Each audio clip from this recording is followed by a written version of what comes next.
I first heard of DMT in 1966 when I was a freshman at the University of California at Santa Cruz. And, that was the beginning of that era. And I remember I was on my way into a harpsichord concert that had already started. And a friend said, "Here, this is a very special joint. Smoke this one." And we did, and then walked into a beautiful storm of harpsichord notes that were moving and dancing with the apparent individual and collective will. And so that was it was apparently marijuana laced with a little DMT. And then I didn't encounter it again for years until I was offered a pipe full of the pure substance, and that was 1975. Quite a different experience, I would imagine. When you first heard about it, was there anything specific that you heard, or did you kind of go into this blindly when you first heard about it, or were there some experiences that you heard from others, or some stories, or? Well, that first time that I just described was just happenstance and experimentation. The second time was with the fellow who would later be my husband, Terence McKenna, and I'd known him for some years already, and he had been talking about it, and basically it was our first date. And he said, sort of the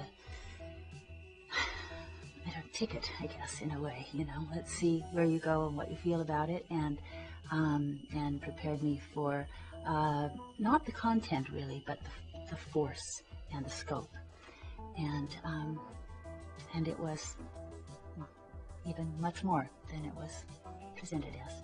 I think Terence, half tongue-in-cheek, wrote the foreword to the Psilocybin Mushroom Growers Guide, saying, the mushroom's intelligence, and it has intelligence, it has information about how to build technologies and things like that. But if you really think about the whole SETI thing and the communication with extraterrestrial intelligence and all the efforts to detect radio signals, from an advanced civilization. I mean, the premises that surround that idea are so naive, it's almost embarrassing. The notion that an extremely advanced technological civilization would even bother with radio, is just silly. No, it ain't gonna come that way, or it may come that way, but there's lots of ways that it may come. And I've actually read speculations where people have said, well, you could build a message into DNA which would not be detected until the civilization had reached the point where they could do molecular biology, they could sequence these things, and they could see, that there's actually a meaningful sequence of information there. Well, how about make DMT?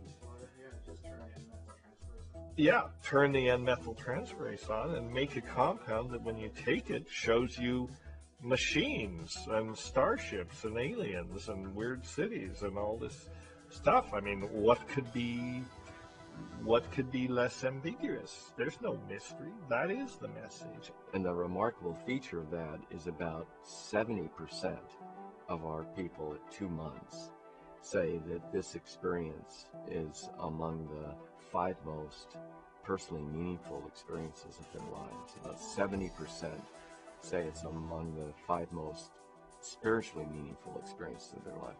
30% of this group that they were spiritually interested people. They were people that had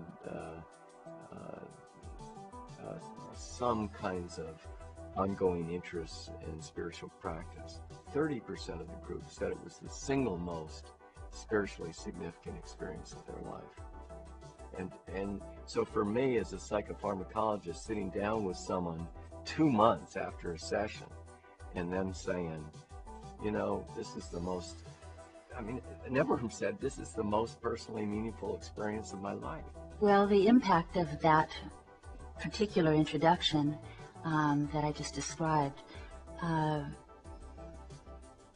it was significant, but I think I had already recognized that my life was going to be about looking at these realms, that it was that I was a psychedelic seeker and there was no other path. There were many ways to take that path, and I would think that first DMT experience just even further broadened the terms and the realm and the possible ways of seeing things. So I do recall that for a couple of weeks after, I had to go back to my life and work immediately after that, and I remember just saying over and over to myself, I can't believe it, I can't believe it, and but I knew I could believe it, and so it was sort of like, it was an initiation. It was an initiation to another level of what I thought I was already up to my eyebrows in.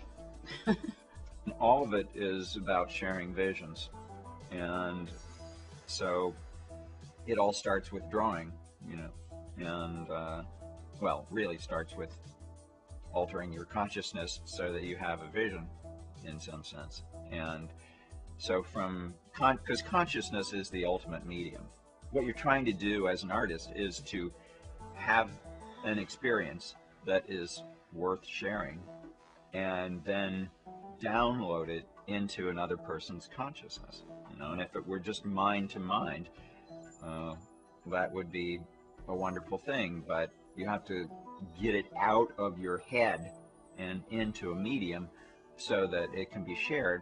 And the most frictionless transmission of these dynamic visions is often through computer animation.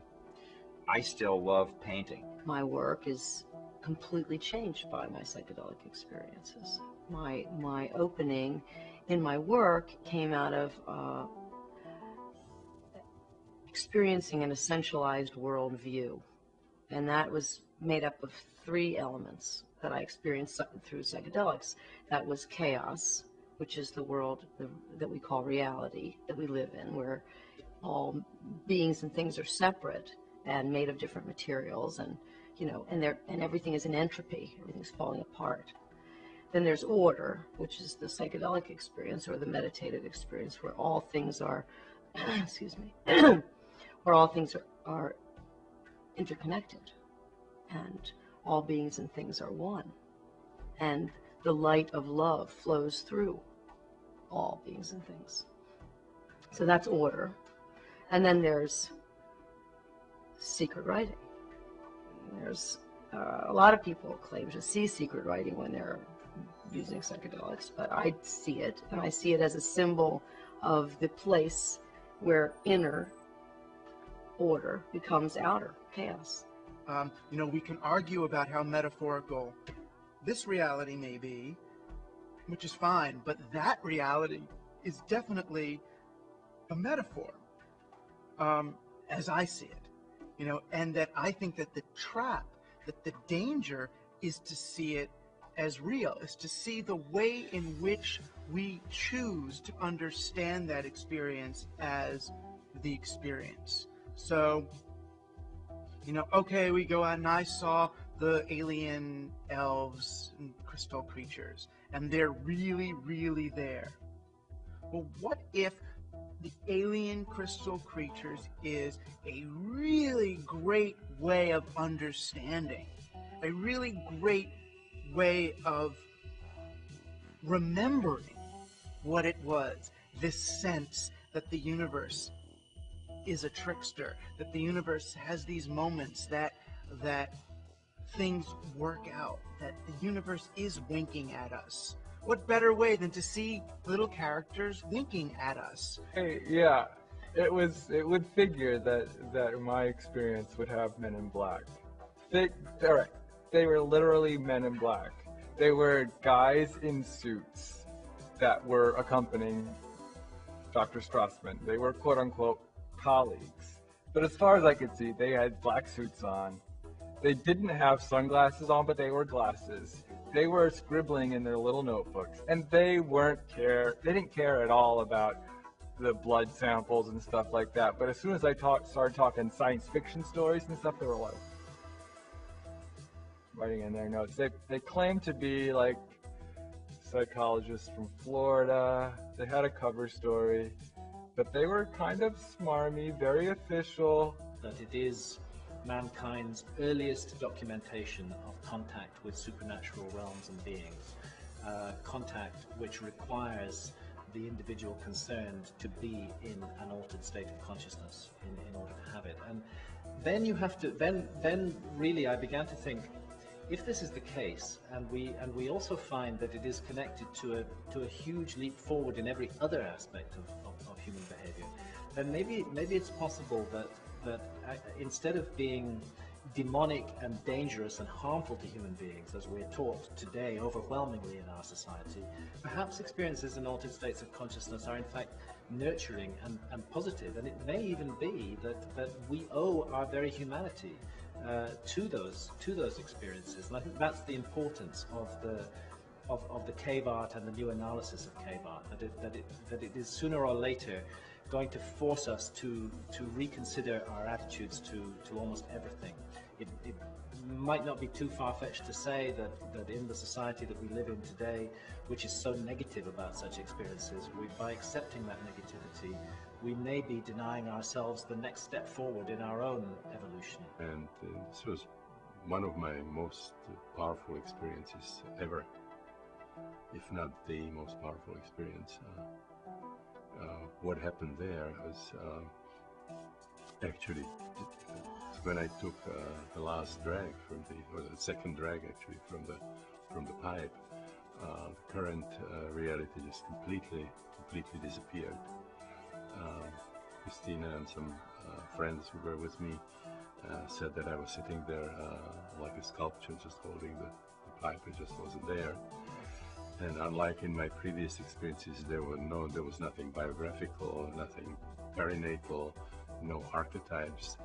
I just went directly into an experience that I can best describe as Dharmakaya, the Tibetan Book of the Dead, the sense of all of existence being present just at this incredible source of light, but it doesn't do it justice to call it light. I mean, I was extremely radiant, incandescent source of light, but at the same time there was a sense that it was like all of creation was there in just a pure potential form.